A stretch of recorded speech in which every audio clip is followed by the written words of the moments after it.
고린도전서 7장 우리말 성경. 이제 여러분이 써보낸 질문에 대해 말하겠습니다.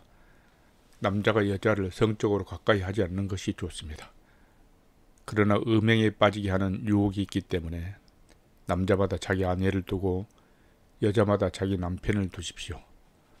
남편은 아내에게 남편으로서의 의무를 다하고 아내도 남편에게 그렇게 하십시오. 아내는 자기 몸을 자기 마음대로 하지 못하고 오직 남편에게 맡겨야 합니다. 이와 같이 남편도 자기 몸을 자기 마음대로 하지 못하고 오직 아내에게 맡겨야 합니다. 부부간에 서로 멀리하지 마십시오. 단 기도에 전념하기 위해 얼마 동안 떨어져 있기로 합의한 경우는 예외입니다. 그러나 그 후에는 다시 합하십시오. 이는 여러분이 절제하지 못하는 틈을 타서 사탄이 여러분을 유혹할까 염려되기 때문입니다. 지금 내가 하는 이 말은 권면이지 명령은 아닙니다. 내가 바라기는 모든 사람이 나와 같았으면 좋겠습니다. 그러나 사람마다 하나님께 받은 은사가 달라 이런 사람도 있고 저런 사람도 있습니다. 내가 결혼하지 않는 사람들과 과부들에게는 나처럼 그냥 혼자 지내는 것이 좋겠다고 말하고 싶습니다. 그러나 만일 절제할 수 없다면 결혼하십시오. 정욕으로 불타는 것보다 결혼하는 것이 낫습니다. 결혼하는 사람들에게 명령합니다. 이것은 내 명령이 아니라 주의 명령입니다. 아내는 남편과 갈라서지 마십시오. 만일 갈라섰거든 재혼하지 말고 혼자 지내든지 그렇지 않으면 남편과 화해하십시오. 남편도 아내를 버리지 마십시오. 내가 나머지 사람들에게 말합니다. 이것은 내 말이지 주의 말씀은 아닙니다. 만일 어떤 형제에게 믿지 않는 아내가 있는데 그녀가 계속 그와 함께 살고 싶어 한다면 그녀를 버리십시오. 버리지 마십시오. 또 어떤 자매에게 믿지 않는 남편이 있는데 그가 계속 그녀와 함께 살고 싶어 한다면 그를 버리지 마십시오. 믿지 않는 남편이 그 아내를 통해 거룩해지고 믿지 않는 아내가 그 남편을 통해 거룩해집니다.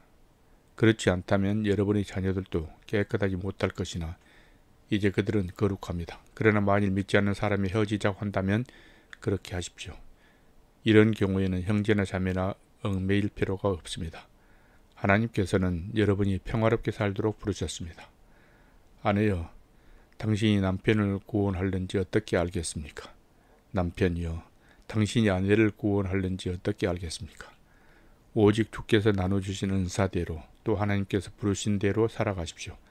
내가 모든 교회에 같은 원칙을 제시합니다. 할례를 받은 상태에서 부르심을 받은 사람이 있습니까? 할례의 흔적을 지어 할례를 받지 않은 사람이 되려고 하지 마십시오. 할례를 받지 않는 상태에서 부르심을 받은 사람이 있습니까? 일부러 할례를 받으려고 하지 마십시오. 할례를 받았든지 안 받았든지 그것은 문제가 아닙니다. 오직 하나님의 계명을 지키는 것이 중요합니다. 각 사람은 부르심을 받은 때의 상태로 그대로 머무르십시오. 당신이 종으로 있을 때 부르심을 받았습니까? 걱정하지 마십시오. 그러나 자유를 얻을 수 있는 기회가 있다면 그것을 이용하십시오. 주 안에서 부르심을 받은 사람은 종이라도 주께 속한 자유인입니다. 마찬가지로 자유인으로서 부르심을 받은 사람은 그리스도의 종입니다. 여러분은 하나님께서 값을 치르고 사신 사람들입니다. 그러니 사람의 종이 되지 마십시오. 형제 자매들이여, 각각 부르심을 받은 그대로 하나님과 함께 거하십시오. 결혼하지 않는 사람들에 대해서는 내가 주께 받은 명령이 없으나 주의 자비하심을 힘입은 사람으로서 여러분에게 믿을 만한 의견을 제시합니다. 나는 곧 닥쳐올 환난을 생각한다면 사람이 그냥 지내는 것이 좋다고 봅니다. 당신이 아내에게 매였으면 헤어지려고 하지 마십시오. 당신이 아내에게서 놓였으면 새로 아내를 얻으려고 하지 마십시오. 그러나 당신이 결혼하더라도 죄를 짓는 것은 아닙니다.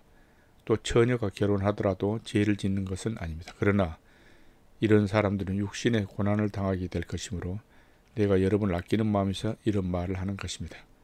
형제 자매들이여, 내가 말하고 싶은 것은 이것입니다. 때가 얼마 남지 않았으니 이제부터 안에 있는 사람들은 없는 사람처럼 하고 슬픈 사람들은 슬프지 않는 사람처럼 하고 기뻐하는 사람들은 기쁘지 않는 사람처럼 하고 물건을 사는 사람들은 그것을 가지지 않는 사람처럼 하고 세상이 그것을 사용하는 사람들은 다 사용하지 못하는 것처럼 하십시오. 이 세상의 모습은 사라져가고 있기 때문입니다. 나는 여러분이 걱정 없이 살기를 바랍니다.